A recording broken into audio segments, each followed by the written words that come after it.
Greeting you in the name of the Lord Jesus. இன்னைக்கு உங்களை பார்க்கறதுல ரொம்ப சந்தோஷம். நிறைய வாலிப பிள்ளைகளுக்கு இந்த தலைப்பு பார்த்த உடனே இந்த தம்ப்லைனில் அப்படி இல்லைன்னா எதுலையாவது பார்த்த உடனே ரொம்ப சந்தோஷமாகிட்டு இருந்துப்பாங்க. என்னடா டானனை வேற லெவலில் ஒரு வீடியோ எடுத்துகிட்டு வந்துட்டாரு அப்படின்னு சொல்லி இன்னொரு சாராம்சர் நினச்சிருப்பாங்க. டானனை ஏதோ ஒரு பின்மாற்றத்தின் ஆவிக்குள்ளே போயிட்டு இருக்கிறாரு, எல்லாரும் போயிட்டு இருக்காங்க இன்னைக்கு அந்த மாதிரி போயிட்டு இருக்காங்கல்ல. அதனால தான் நம்மளுக்கு ஏதோ ஒரு காரியத்தை சும்மா வேற மாதிரி ஏதோ எடுக்கிறதுக்கு வந்துட்டாருன்னு சொல்லி நிறைய பேர் நினச்சிருப்பீங்க. சரி, ஓகே, அப்படி நினைச்ச தலைப்பு என்ன அப்படின்னு பார்க்கலாமா? சரி, எது உண்மையான காதல்? இன்னைக்கு இருக்கிற அநேக வாலிப பிள்ளைகளுக்கு இந்த ஸ்டோரி கொஞ்சம் இன்ட்ரெஸ்டாக இருக்கும். காதல் அப்படின்னு வந்தாவே, லவ் அப்படின்னு வந்தாவே சும்மாடியே பூஸ்டப் போய் உட்காந்துருவாங்கல்ல. சரி, உங்களுக்கு தான் இந்த வீடியோ. ரீசன்ட் டேஸாக என்னைய ரொம்ப பாதித்த ஒரு கதையை உங்களுக்கு நான் சொல்ல போகிறேன். உண்மையாக நடந்த ஒரு காரியம். எனக்கு ரீசெண்டாக ஒரு சகோதரிக்கிட்டேருந்து ஃபோன் வந்துச்சு. அந்த சகோதரிகிட்ட கொஞ்சம் பேசிகிட்டு இருக்கும்போது அவங்க என்ன பண்ணாங்க அப்படின்னு சொன்னால், எனக்கு உங்கள் நம்பரை ஒருத்தர் சஜஸ்ட் பண்ணாங்க, அதனால் உங்ககிட்ட நான் கொஞ்சம் நேரம் பேசணும் அப்படின்னாங்க. சரி, ஓகே சிஸ்டர், சொல்லுங்கள் என்ன விஷயம் அப்படின்னு சொல்லி அவங்களோட கூட கொஞ்சம் நேரம் செலவிட்டு இருந்த நேரம் அப்படி செலவிடும் போது அவங்களுடைய காரியங்கள் எனக்கு சொல்ல ஆரம்பித்தாங்க. என்னது அப்படின்னு சொன்னால், அவங்க யாரோ ஒரு நபரை ரொம்ப நாளாக நேசிச்சுருந்துருக்குறாங்க போல். ரொம்ப நாளாக யாரோ ஒரு நபரை ரொம்ப நாளாக நேசிச்சுட்டு இருக்கிற அந்த நேரத்தில் என்ன இருக்குது அப்படின்னா, கிட்டத்தட்ட 8 வருஷமாக அவங்க நேசிச்சிருக்கிறாங்க. அந்த 8 வருஷமாக நேசிச்சிருக்கிற அந்த நேரத்தில் ஏதோ ஒரு சமயத்தில் ஏதோ ஒரு பிரச்சனை வந்த போது அவருக்கு என்ன நினச்சிருக்கிறாரு அப்படின்னா, இவங்களை விட இன்னொருத்தர் பெஸ்ட்டாக கிடச்சிடுறதுனால போயிட்டு இருக்கிறாரு. ஏதோ ஒரு ப்ராப்ளம் வந்திருக்குது, அந்த ப்ராப்ளம்னால ஒருத்தர் தப்பி எகிரி ஓடிட்டு இருக்கிறாங்க.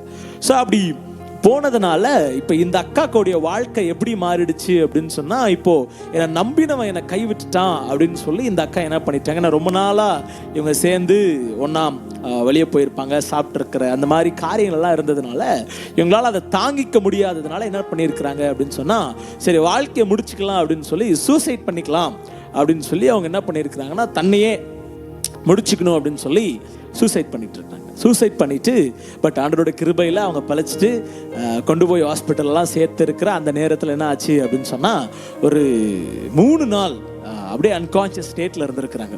ஏன்னா அந்த பாய்சனுடைய வீரியங்கள் அதிகமாக ஆகி அது பிளட்டோடு கலந்து பல காரியங்கள் நடந்து அவங்களுக்கு இந்த மாதிரி நடந்ததுனால யாரோ ஒருத்தர் என் நம்பர் கொடுத்துருக்குறாங்க, அப்படி பேசினாங்க. ஸோ அப்படி பேசி கொண்டிருக்கும் போது அவங்களோடு கூட சேர்ந்து சில காரியங்களை சொல்லி அவங்கள பேம்பர் பண்ணி தேற்றி பரவாயில்லக்கா ஆண்டவரோட அன்பு இருக்குதுன்னு சொல்லிட்டேன். இன்னைக்கு உங்களோடு கூட சேர்ந்து இதிலிருந்து அப்படியே இன்னொரு காதல் காவியத்தை உங்களுக்கு நான் சொல்ல போகிறேன், பைபிள் ரிலேட்டடாக. என்ன அப்படின்னு சொன்னால், எல்லா காதலும் இந்த உலகத்தில் கடைசியில் தோத்து போயிடுது. ஆனால் நீங்கள் பாருங்களேன், ஒரு உண்மையான காதல் இந்த உலகத்தில் எந்த காதல்னா, இயேசுவோடைய உண்மையான அன்பு. அந்த அன்பை குறித்து தான் இன்றைக்கி உங்களோடு கூட நான் பேச போகிறேன். அது என்ன காரியங்கள் அப்படின்னு சொன்னால், இந்த உலகத்தில் ஏசப்பா அப்படின்னு ஒருத்தர் இருக்கிறார். அவர் இந்த உலகத்துக்கு அநேக வருஷம் ஊழியம் செஞ்சு அநேக சீஷர்களோடு கூட சேர்ந்து பயணித்து கொண்டிருந்தார். அதில் ஒரு சீஷனுடைய பெயர் பேதுரு அப்படின்னு சொல்லி அந்த நபரை குறித்து பைபிளில் நம்மளால் பார்க்க முடியுது இல்லை? ஸோ அவர் என்ன பண்ணுறாரு, ஆண்டவரோடு கூட சேர்ந்து பயணிக்கிறாரு, சாப்பிட்றாரு, கூட டைம் ஸ்பெண்ட் பண்ணுறாரு. எல்லா காரியங்களும் பேதுரு தெய்வத்தோடு கூட சேர்ந்து ஒன்றி உறவாடுகிற ஒரு காரியங்கள் இருந்துச்சு. ஆனால் நீங்கள் பாருங்க, பேதுருவும் என்ன ஆயிடுச்சுன்னா ஏதோ ஒரு காரியம் வந்துச்சு. ஆமாம், இவரை தெரியும்னு சொன்னாக்கா என்னைய கூட்டு போயிட்டு என்ன பண்ணுவாங்க, சிலுவையில் அரைஞ்சிருவாங்க, என்னைய கூட்டு போய் ஏதாவது ஒன்று பண்ணுவாங்கன்னு சொல்லி பேதுரு என்ன பண்ணுறாருன்னா, ஏசப்பா பிட்ரேயல் பண்ணிடுறாரு.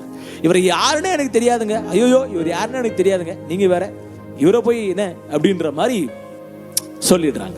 அந்த மாதிரி சொல்லிட்டு ஆண்டவர் மரிக்கிறாரு. எழுந்த உடனே பேதுருவை பார்த்து பேசுகிற காரியங்கள் என்னன்னா, மத்தேயு 16ஆம் அதிகாரம் 18வது வசனத்தில் ரொம்ப அழகாக எழுதப்பட்டிருக்கும். என்ன எழுதப்பட்டிருக்குது அப்படின்னு சொன்னா, மேலும் நான் உனக்கு சொல்லுகிறேன், நீ பேதுருவா இருக்கிறபடினால் இந்த கல்லின் மேல் என் சபையை கட்டுவேன், பாதாளத்தின் வாசல் அதை மேற்கொள்ளாதுன்ற ஒரு அழகான வார்த்தையை அந்த இடத்துல எழுதுறாரு. அதை இங்கிலீஷில் நீங்கள் படிச்சிங்கன்னா இன்னும் ரொம்ப அழகாக இருக்கும். அது உங்களுக்காக நான் படித்து காட்ட விரும்புகிறேன்.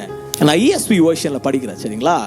And I tell you, you are Peter, and on this rock I will build my church, and the gates of hell shall not prevail against it. எவ்வளோ அழகான ஒரு வார்த்தை. It will not prevail against you என்ற ஒரு வார்த்தை இந்த இடத்துல ரொம்ப அழகாக எழுதப்பட்டிருக்குது.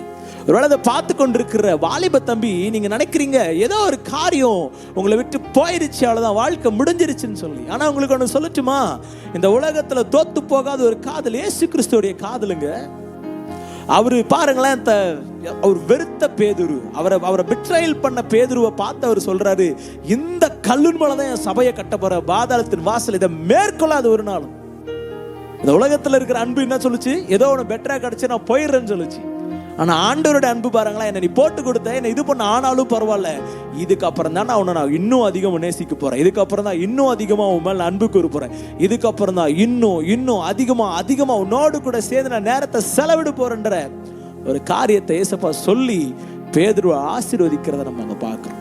ஒருவேளை பார்த்து கொண்டிருக்கிற வாலிப பிள்ளை, நீ யாராவது ஏதோ ஒரு தோல்வியில் இருக்கிறேனா, இன்னைக்கு நான் சொல்லுகிறேன், இயேசு கிறிஸ்துவோடைய அன்பை தாண்டி இந்த உலகத்துல வர எந்த காதலும் உண்மையான காதல் அல்ல. நீ சோர்ந்து போயிருக்கலாம், எந்த சூழ்நிலையில உட்கார்ந்து கொண்டிருப்பீங்கன்னு எனக்கு தெரியாது. ஆனால் this word is clearly coming to your heart that Jesus Christ's love is more than anything in the world. It is uncomparable love in the world. ஒருவேளை பார்த்து கொண்டிருக்கிற உங்களுக்கு நான் சொல்றேன், சோர்ந்து போகிறாதீங்க, தேவனுடைய அன்புக்குள்ள போங்க, ஏசப்போடு கூட போங்க. அந்த அன்பு உங்களை நெருக்கி உங்களுடைய காதல் தோல்வி எல்லாத்தையும் தூக்கி போட்டு உண்மையான காதல் எதுன்றதை தெரிஞ்சு வாழுவீங்க. ஆமென். அந்த அக்கா நினைக்கிறாங்க, என்னென்னவோ நினைக்கிறாங்க, என்னென்ன காரியங்களும் நடந்தது நினைக்கிறாங்க. ஆனா இங்க ஏசப்பா எதையும் நினைக்கல, என் பிள்ளை மறுபடியும் நான் உன் மேல அன்பு செலுத்துறேன். இன்னைக்கு ஆண்டவர் அதே வார்த்தை உங்களை பார்த்து சொல்றாரு, உன்னுடைய கடந்த கால வாழ்க்கை எப்படின்னா இருக்கட்டும் மகன், என்னோட உண்மையான அன்புக்குள்ளவா, என்னோட உண்மையான காதலுக்குள்ளவா, நான் அந்த உண்மையான காதலை உனக்கு நான் கொடுக்குறேன்னு சொல்றாரு. தேங்க்ஸ் ஃபார் வாட்சிங் this. God bless you. See you all next video very soon.